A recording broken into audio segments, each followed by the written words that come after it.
All right, everybody. I am Steve. This is A is for Alice. B is for Bob. And today, C is for the CD Cave. Yes, my good buddy, your good buddy, Jack, over at the CD Cave, is doing a thread. He is hoping to hit 1,000 subs by the end of the year. He's hovering right around the 800 number. So he decided to put together a thread. For a push just for the next 50 subs. So please, if you haven't given him a sub, I will put a link to this very thread in the comments. You can head over there. Hopefully, you'll submit your own entry too. And what Jack has presented to us is 1 through 10 show albums that have either a song title, an album title, band name that has a number in it, 1 through 10, and one for each, and see what you can come up with. I decided to get a little creative, and I ended up painting myself in the proverbial corner because there were two where I just couldn't do it. I tried. Could not find any examples, but I just stuck with it because I was like, you know what, I'm not changing horses now midstream. So, hey, shout out for Patty at MGK Boston, changing horses in the middle of the stream. I believe that's a Dan Fogelberg song. Certainly a line in one of his songs. And so let's see what I have here. I have come up with, for one, Ian Hunter, Defiance, Part 1. You all know of my love of Ian Hunter, originally with Mata Hoople. Brilliant solo career. Very few weak moments in his solo career. Up next, then, 2. I could have gone with Led Zeppelin 2. But I think that's a Roman numeral. I didn't want to do Roman numerals. So we have UFO 2. Now, this is not the UFO you're used to. No, this is no Lights Out London. This is, like it says, 1 hour of space rock. I have it because I'm a completist. But, you know, if I didn't have a love affair with the band, top 10, probably a top 10 band for me. Maybe 12. But certainly they are up there. Not sure I would own this. Moving on to number 3. Blood Rock, managed by Terry Knight, same guy who managed Grand Funk Railroad.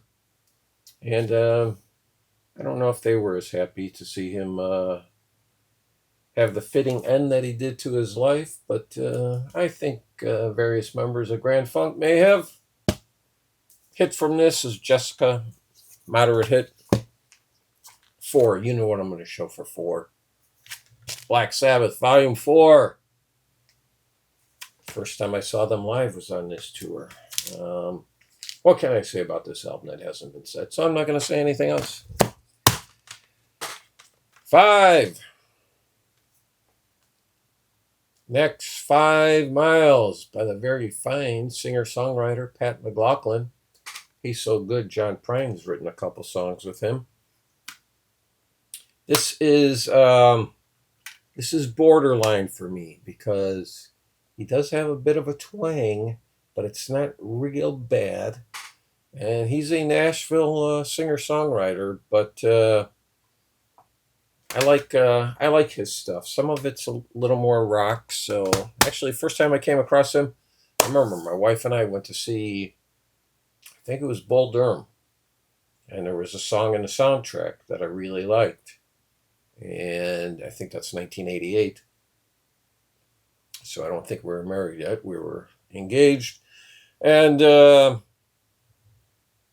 once I was able to find out, because you didn't have good old internet back then, but I had to do some digging and found out who the guy was, and that was Pat McLaughlin.